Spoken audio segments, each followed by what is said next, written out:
Bom dia, meu querido irmão que está nos assistindo pela rede social ou que está nos ouvindo pelo rádio. Você é muito bem-vindo nesta manhã.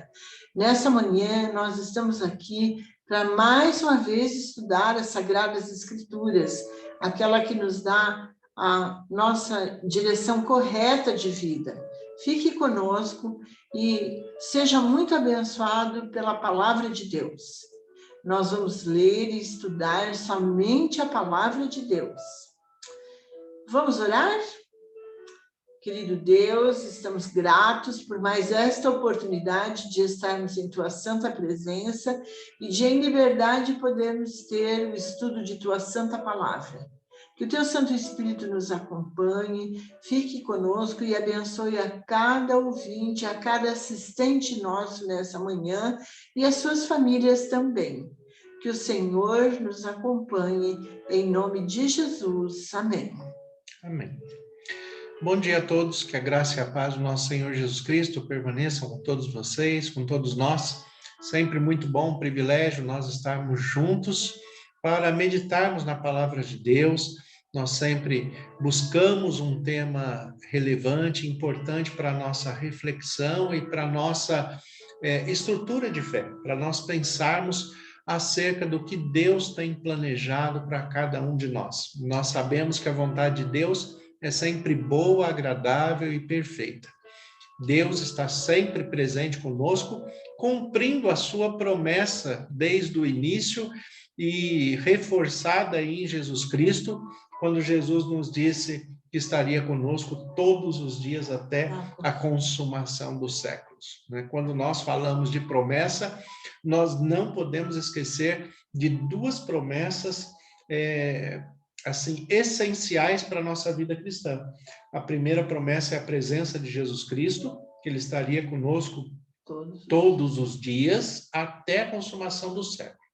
A segunda promessa é que ele enviaria o Espírito Santo para habitar em nós e nos conceder sabedoria, discernimento, os frutos do Espírito, amor, paz, paciência, mansidão, longanimidade, benignidade, domínio próprio, que é o que falta para muita gente hoje, né? Domínio próprio, mas principalmente ele é o nosso intercessor, mediando as nossas orações, como fala em Romanos capítulo 8, e também a questão da presença do Espírito Santo para compreendermos a palavra de Deus, porque a Bíblia diz que as questões espirituais se discernem espiritualmente. Então, se não for o Espírito Santo, nós não vamos compreender corretamente a palavra de Deus e vamos ter muita dificuldade em aplicar de uma maneira correta na nossa vida. Então, essa busca de compreender a Bíblia, que é a palavra de Deus, ela tem que partir da interpretação do próprio Espírito Santo para nós. É por isso que é importante a gente sempre pedir a presença dele para nós, né? Nós precisamos estar na presença do Santo Espírito, não é mesmo? É muito importante. Exatamente, porque até o fortalecimento da nossa fé depende da presença do Espírito Santo. O apóstolo Paulo, no texto de Efésios, ele fala assim: não vos embriagueis com vinho onde há contenda, mas enchei-vos do Espírito Santo. Ali, muitas pessoas querem interpretar, por ausência do Espírito, querem interpretar esse texto como falando de bebidas alcoólicas. O texto não está falando disso. Quando o apóstolo Paulo usa essa analogia da bebida alcoólica, não vos embriagueis com vinho, tem gente que fala assim, então eu posso beber, mas não posso me embriagar. Né? O apóstolo Paulo está falando, não perca tempo com bobagens. Se encha do Espírito Santo, se preencha do Espírito Santo, porque é ele que vai conceder a paz, o amor, a harmonia e a compreensão das promessas de Deus na nossa vida. Isso mesmo. A promessa de Deus é muito importante na vida da gente, e a gente crer que ele vai acontecer, não é mesmo? Nós precisamos crer, e é isso que nos faz, assim, estarmos sempre na presença de Deus, né? Estarmos crendo nele. Sim, a presença de Deus, né? A ação de Deus em nossas vidas, em todas as suas promessas, tem se cumprido de uma maneira muito especial em nossas vidas. E quando nós compreendemos esse cuidado de Deus, esse carinho de Deus, essa presença e essa ação de Deus, nós não temos dúvida das promessas futuras. Porque se as passadas e as presentes, né, as passadas foram cumpridas, as presentes estão sendo cumpridas, as futuras também serão. Né? Agora, isso dentro do que Deus prometeu, não é o que o homem prometeu em nome de Deus.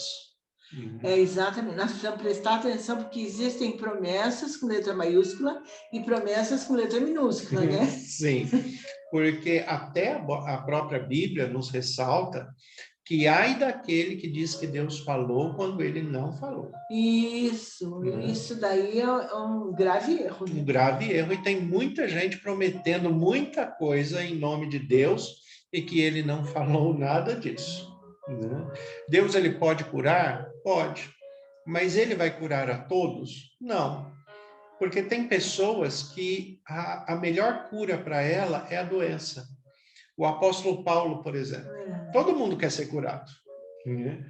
O apóstolo Paulo também tinha um problema sério, que ele chama de espinho na carne, por todos os estudos que nós fazemos, especialmente no livro aos Gálatas, nós vemos que esse espinho na carne era um problema ocular que ele tinha, que incomodava demais.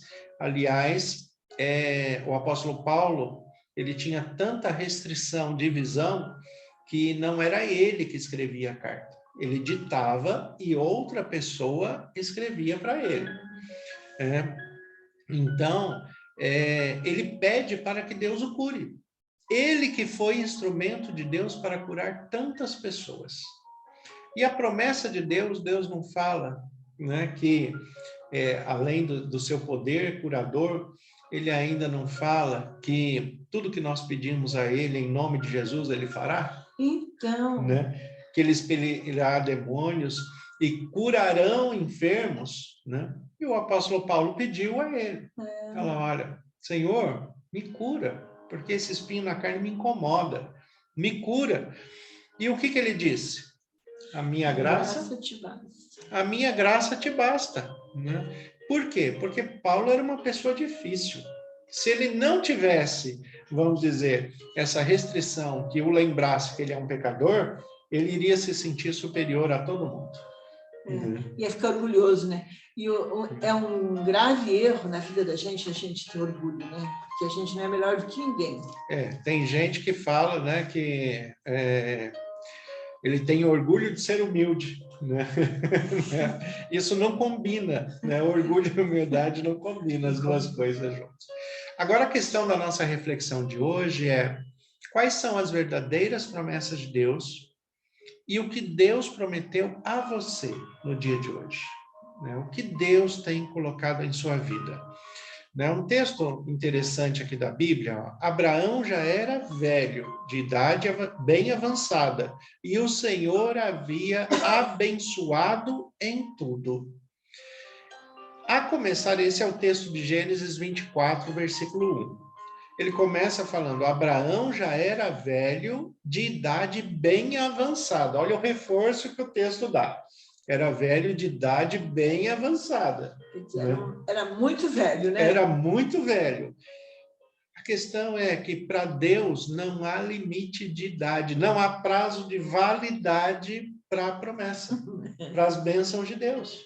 Né? Às vezes uma pessoa pode pensar assim, mas o meu tempo já passou, a minha idade já passou. Né? E Deus não cumpriu até agora, não vai fazer mais, eu também não quero mais, tem pessoas que desistem. Né? E aqui ele está falando, Abraão já era velho e de idade bem avançada, e o Senhor o havia abençoado em tudo.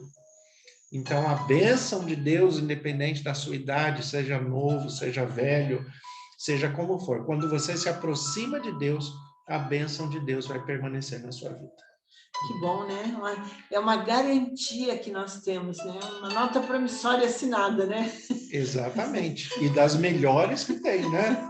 Porque não há cobrança. Né? Ela fica disponível para nós, né? Está disponível. Agora, até que ponto as pessoas têm buscado? Então, o problema é que nós somos muito negligentes em buscar o Senhor, né? Uhum. Não estamos dia a dia com Ele, né? Tem um texto na Bíblia que eu admiro muito, que foi quando Jesus fez um encontro de pequeno grupo na casa de Marta e Maria, né? E Maria ficou assentada aos pés de Jesus, e Jesus disse assim para ela, que ela escolheu a boa parte. Escolher a melhor parte. A melhor parte, né? Porque Marta estava preocupada com seus afazeres ali. A intenção de Marta era boa. Não era ruim. Né? Porque tem pessoas que criticam assim, fala que Jesus censurou Marta, mas depois comeu os bolinhos que ela fez. Né? Mas ele poderia comer arroz com ovo também, se ela tivesse deixado. Ele poderia até ter ajudado a cozinhar depois. Né? Exatamente. A questão é o que se fala na expressão latina, né, do latim, carpe diem. Carpe diem é aproveite o momento. Extraia o melhor do momento em que você está. Né? Então, muitas pessoas, principalmente com a tecnologia hoje, já percebeu como as pessoas têm dificuldade em extrair o melhor do momento em que ela está vivendo? Por exemplo, tem muitas pessoas que estão nos ouvindo agora pela rádio, pela transmissão do Facebook, depois vão ouvir a mensagem pelo canal do YouTube, Família e Fé. Se inscreva lá no canal, que você vai sempre ter uma mensagem ali para a sua reflexão. A questão é que tem muitas pessoas que têm dificuldade hoje, por esse excesso de atividade, de parar para meditar numa boa reflexão. As pessoas estão ouvindo rádio, estão fazendo mais 3, 4 coisas ao mesmo tempo. Né? As pessoas não param para acompanhar a imagem do Facebook e perdem, muitas vezes, a expressão facial, perdem frases importantes do nosso diálogo e fica, igual era antigamente, internet de escada. Né? Internet de escada, assim, de 10 palavras você entendia 3. Né? E hoje as pessoas estão vivendo desse jeito. Dar tempo de qualidade para Deus é essencial para compreender a sua mensagem e para desfrutar das suas promessas. Então, uma coisa muito importante nisso daí é seguir o que Jesus pediu, né? Buscar, em primeiro lugar, o reino de Deus e a sua justiça. E todas as outras coisas, não é algumas, né? Todas as outras coisas serão acrescentadas. Aí eu divido essa expressão de Jesus, trazendo numa linguagem moderna, né, para o nosso tempo, eu divido em 2 palavras: prioridade e importâncias. A gente não pode confundir as 2 coisas. Primeiro, prioridade tem que estar sempre no singular. Se eu tenho 2 prioridades, uma delas já deixou de ser. Uma é importante, olha. Uma é importante, né? Mas não é prioridade. Prioridade tem que ser uma só, mesmo que ela se divida em 2, como Jesus apresenta. Buscar, em primeiro lugar, o reino de Deus e a sua justiça. Parece uma divisão, mas não é, porque a justiça está dentro do reino de Deus. Então, quando eu busco o reino de Deus, automaticamente eu já estou buscando a sua justiça. Então, isso é prioridade. Buscar, em primeiro lugar, o reino de Deus e a sua justiça. Agora, o que é importante? As outras coisas serão acrescentadas. É importante se alimentar, se vestir, trabalhar, ter saúde, ter uma boa família, um bom relacionamento? É importante.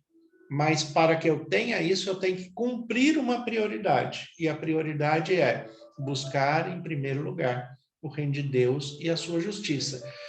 Dentro disso existe a promessa. A promessa é que se eu buscar em primeiro lugar o reino de Deus e a justiça, todas as outras coisas serão acrescentadas.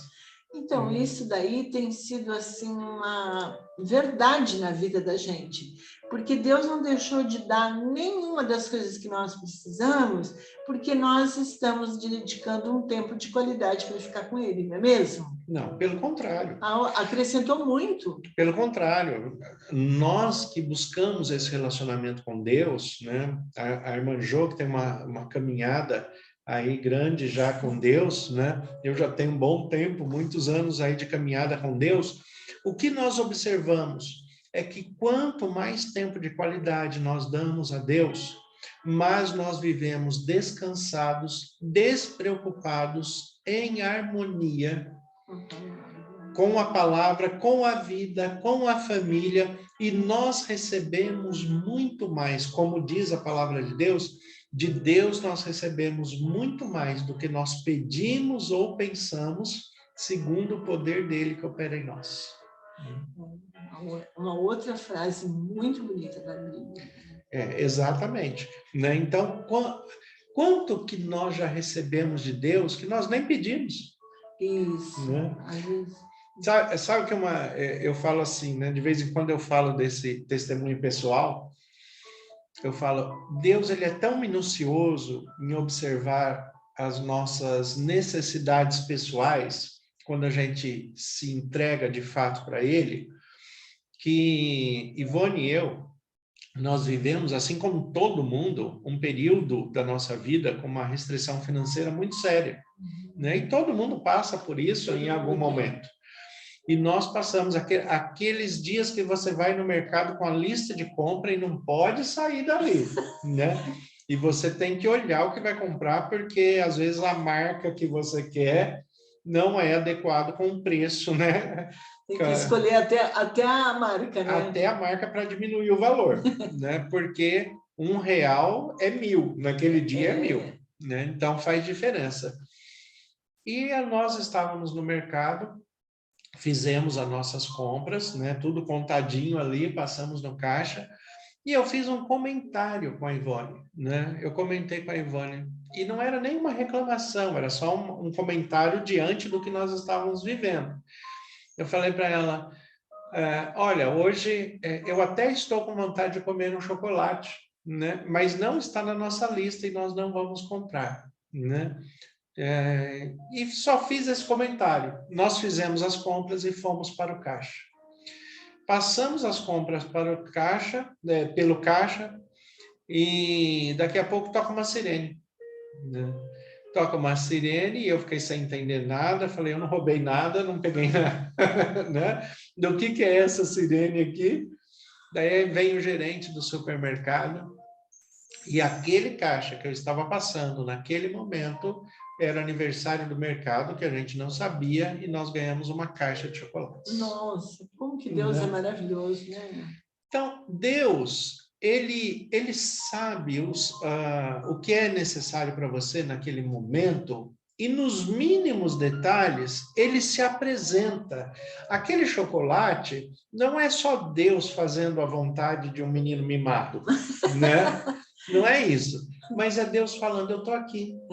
Né? Eu estou aqui, eu estou presente, eu estou cuidando de vocês, eu estou aqui. Ouvi a sua hipótese, aí o seu comentário. O comentário, ouvi um sussurro, né? Como foi o caso, né, de Ana, ali a mãe de Samuel, né? Ouvi um sussurro. Então, o que você tem para colocar diante de Deus hoje? Né? O que a sua mente, o seu coração está sussurrando para Deus, né? Tenha certeza que Ele está ouvindo, né? E Ele está presente, Ele está atento. Talvez você não receba hoje o que você quer, mas pode ter certeza que no momento certo Deus tem algo muito melhor para te oferecer. Porque Ele sabe qual é o melhor momento. Sabe. Nós é que pensamos que sabemos. Muitas vezes nós pensamos, né? Pensamos. Tem um texto aqui em Salmo 119 que ele fala de promessa.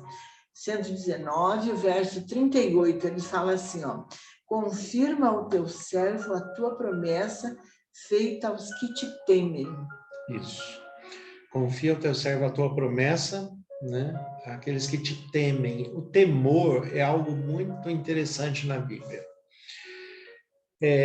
Que aí vem a questão da compreensão pelo Espírito. Temor, a palavra, literalmente, a palavra temor na Bíblia é fobia. É um medo exagerado, o que seria na nossa tradução na língua portuguesa. Mas não é o aspecto do medo que o texto bíblico está enfatizando. O que ele está enfatizando é que todas as pessoas que têm fobia são zelosas naquilo que provoca a sua fobia. Por exemplo, uma pessoa que tem fobia de água nunca vai morrer afogado. É porque ele não vai se aproximar da água profunda, né? Não. Até para tomar banho ele tem cuidado. Uma pessoa que tem medo de altura dificilmente vai cair de um lugar alto. Porque ele não se aproxima. Então, esse é o medo que protege. Esse é o significado de temor na Bíblia. O temor nos faz ficar zelosos com as questões de Deus. Temer a Deus é observar se os meus pensamentos, as minhas palavras, as minhas atitudes estão em conformidade com a aprovação de Deus. A melhor explicação bíblica que tem da palavra temor é o Salmo 1, versículos 1 e 2. Ali explica a palavra temor. Feliz é aquele que não anda segundo o caminho dos ímpios, não se detém no caminho dos pecadores, nem se assenta na roda dos escarnecedores. Antes o seu prazer está na lei do Senhor, e na sua lei medita de dia e de noite. Quer dizer, uma pessoa que está em conformidade com as promessas de Deus. Com as promessas de Deus. Essa atenção à palavra de Deus, que é o que Jesus vai falar depois, buscar em primeiro lugar o reino de Deus e a sua justiça. Então, tudo o que eu vou fazer, será que Deus aprova? Será que isso está dentro das promessas de Deus? Porque é o que eu falo, muitas pessoas prometem em nome de Deus. Então, e não é o que Deus disse, né? Não é o que Deus disse. Então, Deus não prometeu riquezas para ninguém, apesar de que ele não é contra a riqueza. Tem muitos filhos de Deus e servos de Deus que são riquíssimos, né? Muito abastados financeiramente. Deus não é contra a riqueza, mas não é isso que ele promete. O que ele promete é prosperidade. E o que é prosperidade? É uma boa administração dos recursos que eu tenho. Não é ter muito ou pouco. Tem pessoas que ganham 20 mil reais por mês e vivem endividado. Tem pessoas que ganham um salário mínimo e não dão dívida. Porque sabe administrar um pouquinho, né? Boa administração de tudo o que se tem. Isso é prosperidade. E isso nós aprendemos no relacionamento com Deus. Aplicando a palavra de Deus em prática. Ontem, eu tive que trocar o meu celular e na hora do pagamento, a gente pagou ali tudo e a moça falou assim, você quer parcelar? E eu falei para ela assim, olha, eu não tenho nada parcelado, tem 20 anos que eu não tenho dívida, eu não tenho boleto para pagar. E ela deu uma risada e falou, ai, que sonho, tem dia que eu não consigo dormir com boleto para pagar. Né? A questão é experimentar, né, esse descanso de Deus, esse sossego de Deus, onde nós conseguimos chegar, é observar a palavra de Deus, colocar em prática e saber que a orientação de Deus traz o melhor bem-estar para a nossa vida. Né? A gente pode fazer como o salmista fala, repousar, colocar nossa cabeça no travesseiro e dormir tranquilo. Em paz me deito e logo pego no sono, não é? E logo pego no sono. Porque só tu, Senhor, me fazes repousar em segurança. Eu acho esse o melhor diazepam do mundo, viu? Melhor Rivotril, né? Que dizem que Rivotril é o remédio mais vendido no Brasil, né? Então, deveria ser a Bíblia, né? Deveria ser a prática da Bíblia, porque a Bíblia é o livro mais vendido do mundo. Agora, não adianta você comprar e não ler. Não adianta você comprar e não praticar, né? Na expressão da Bíblia, quando a gente olha a expressão Deus proverá, né? Deus proverá não é uma autorização para inconsequência, né? Aí eu posso fazer o que eu quero. Eu vou fazer o que eu quero, depois, Deus proverá, né? Eu compro um carro financiado em 60 parcelas, como é que você vai pagar? Deus proverá, né? Isso é inconsequência, isso não tem nada a ver com Deus. Então, Deus proverá? Proverá. O quê? Aquilo que ele prometeu dentro da sua integridade, da sua confiança, da sua relação com ele. A promessa, todas as promessas de Deus estão vinculadas ao temor e à obediência. Todas as promessas de Deus estão sempre vinculadas ao temor e à obediência. É por isso que Deus pede Isaac para Abraão, né? Isso, é uma boa colocação, né? Porque ele sabia que Abraão podia entregar, né? Então, a questão é, Deus já sabia que Abraão ia entregar Isaac, né? Agora, Abraão sabia, né? Então, ele não tinha essa noção, né? Não, porque, foi uma surpresa. Porque lidar com sentimentos e emoções, quando nós lidamos com sentimentos e emoções, nós observamos que existem algumas reações que nós só nos conhecemos diante das ações, né? Por exemplo, esta semana ficou bastante divulgado nas redes sociais, né, na mídia televisiva principalmente,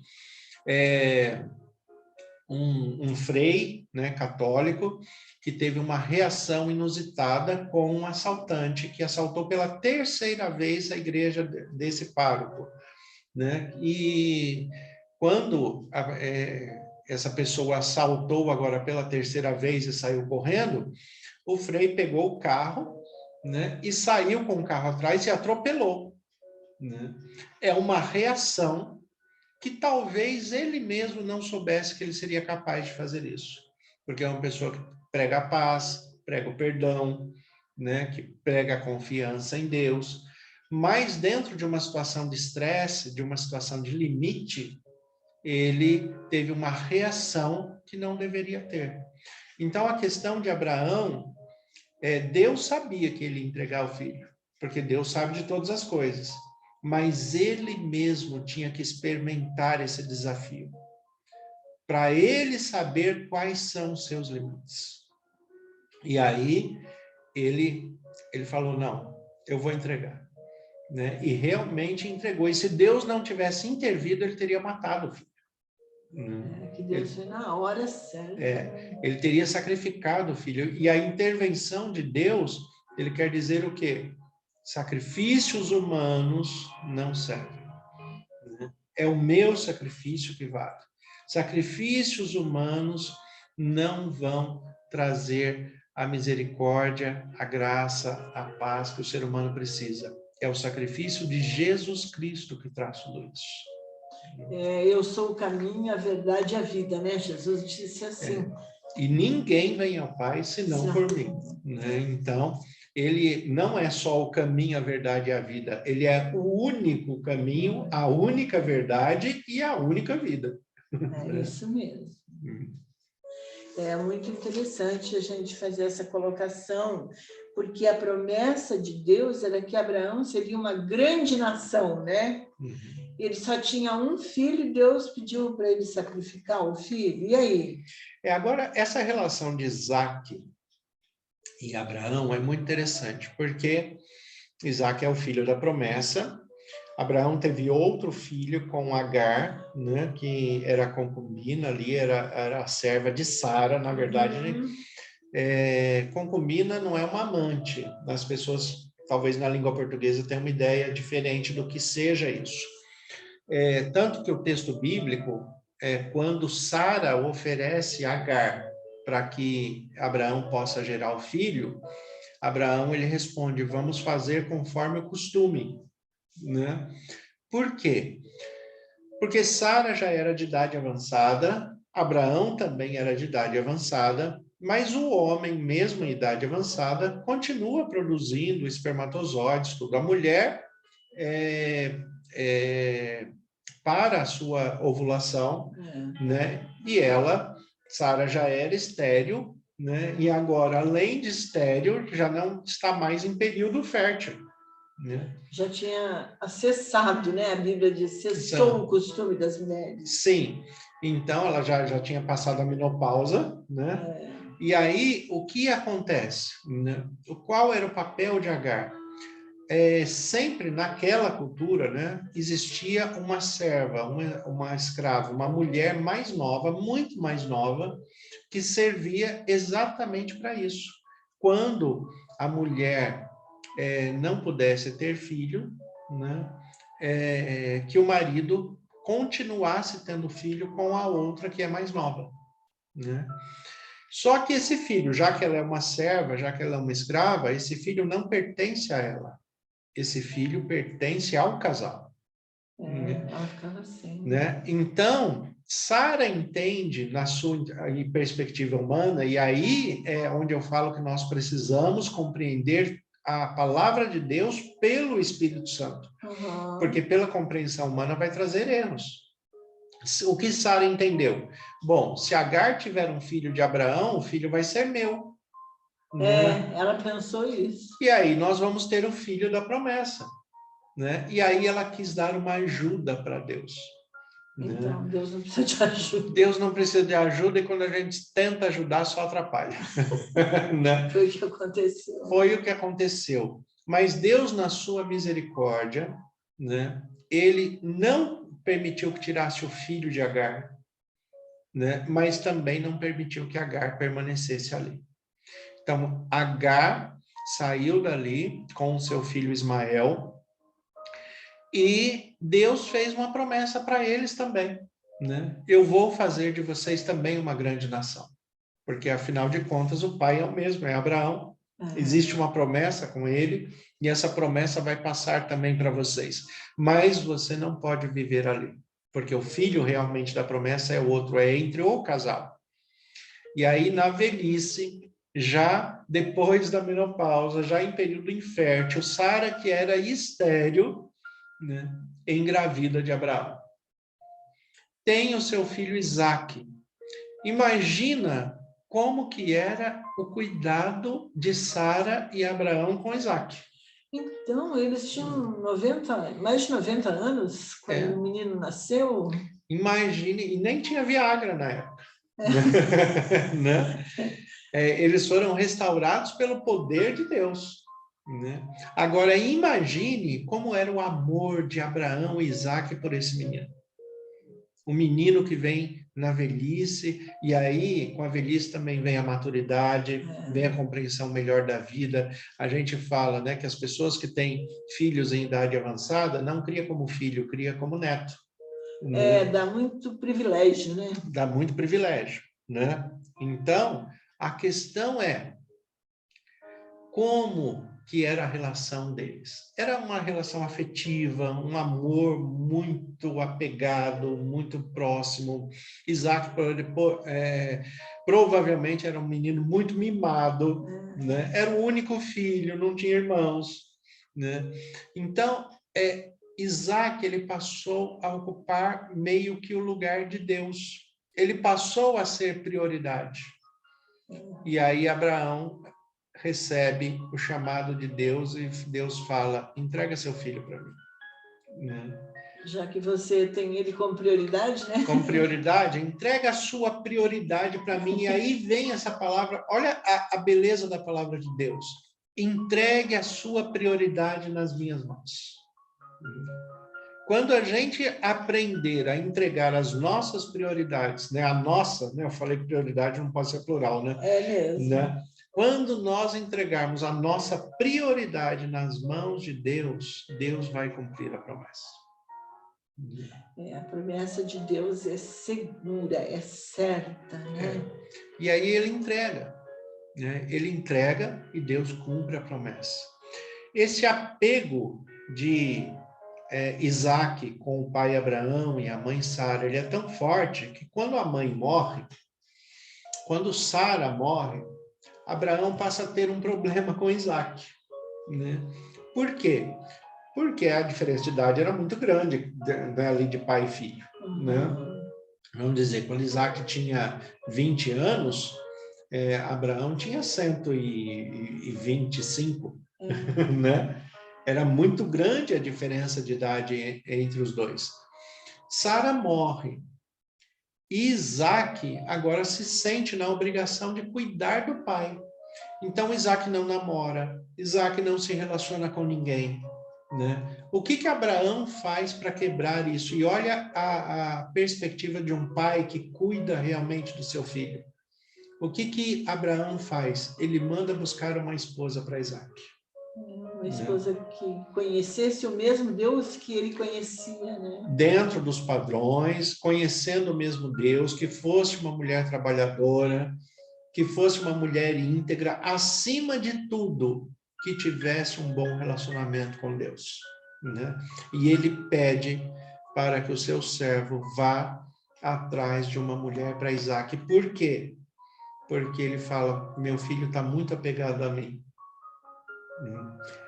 Essa é a segunda vez que Abraão entrega Isaac. Porque ele ia ficar... Agora, se ele tivesse esposa, ele não ia dar tanta atenção, né? Não ia dar tanta atenção. Mas tem pais e mães que não quer largar do filho, né? Não entrega. Lição para nós. Né? E aqui, Abraão vendo a necessidade emocional e a ligação afetiva do seu filho, ele fala, não, isso não pode acontecer, porque a mãe já morreu, daqui a pouco eu morro e como é que ele vai ficar? Então tem que ter alguém que cuide dele, tem né? que ter alguém, não só que cuide, mas que compartilhe a vida, que acompanhe, que siga junto, porque eu não vou estar aqui para sempre, né? E aí ele fala, não, vai buscar uma esposa para o meu filho, e eles vão atrás de Rebeca, né? Ali, mas se Abraão não tivesse intervido nessa parte, né, isso não teria acontecido. Então, pais e mães, né, observem, que é essa a lição dessa parte do texto, observem a necessidade dos seus filhos. Às vezes os pais prendem demais, querem junto, querem domínio, né? Observem a necessidade do seu filho. Às vezes você precisa soltar o seu filho, às vezes você precisa intervir para que seu filho tenha autonomia na vida. Senão, no momento em que você não estiver mais com ele, ele não vai saber viver. Então, é muito importante, nesse contexto, essa evolução da promessa de Deus, né? A gente precisa obedecer a Deus, crer na promessa, meditar no que Deus disse. Sim. Agora, isso acontece, né? Abraão, ele direciona dessa maneira para Isaac, né? Só que ele se casa de novo. E aí tem mais 6 filhos. Mais 6 filhos. Observe, né? Abraão, quando a promessa chega, ali que o anjo do Senhor chega diante de Sara e fala que Sara vai ficar grávida, Sara ri. É por isso que o nome do filho é Isaac. Né? Isaac, Itzak, em hebraico, quer dizer sorriso. Né? Então ela riu. Né? Ela riu e ela faz um comentário. Ela fala, eu e o meu marido, nós não temos mais prazer. O que ela está falando na linguagem bíblica? Nós não temos mais intimidade sexual. Né? Nós não temos mais aproximação. Como que isso vai acontecer? E aí, para muitos casais que também têm essa dificuldade de relacionamento, né, Deus restaura todas as coisas. E Abraão, que já se sentia velho e que nem tinha mais intimidade com a sua esposa, ele volta a ter intimidade com ela, ela engravida, e depois que ele fica viúvo, ele se casa de novo e ainda tem mais 6 filhos. Então, Vamos dizer assim, ele reaprendeu o caminho, né? Ele reaprendeu o caminho, se animou, mas se né? animou, né? Deus é sempre a melhor resposta em todas as situações. É mesmo, né?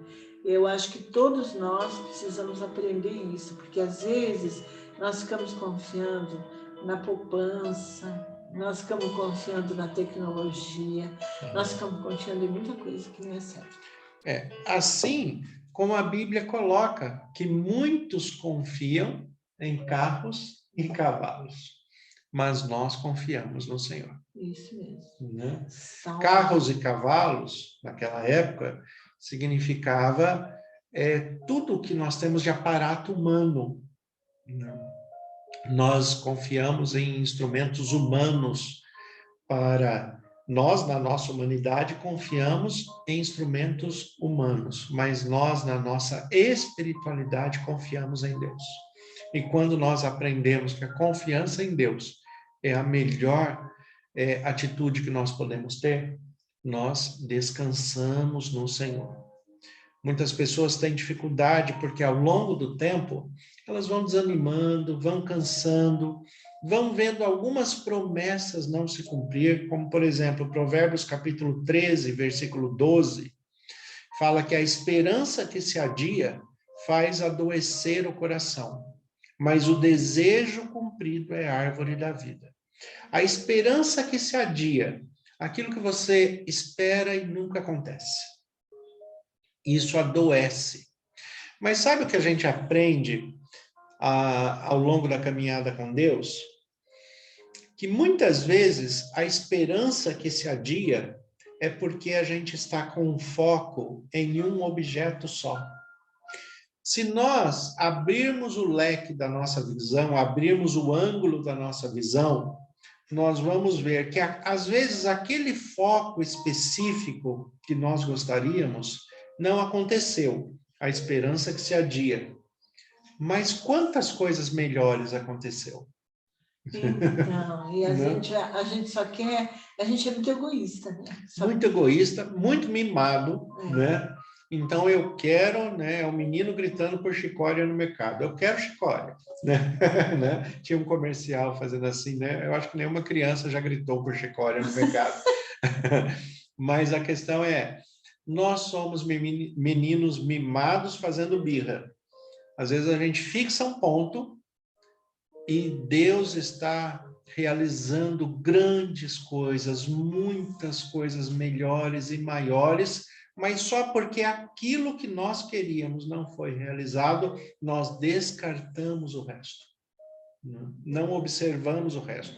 Então, quando se fala que esperança que se adia adoece o coração, a gente tem que observar qual é o nosso foco. Por exemplo, estamos há 2000 anos falando que Jesus em breve voltará. E esse breve não acontece nunca. A grande questão é, Jesus não voltou fisicamente ainda, mas espiritualmente ele já está aqui. Né? E a grande questão é, ele não voltou para o dia final fisicamente, mas nesses 2000 anos, o que ele já fez?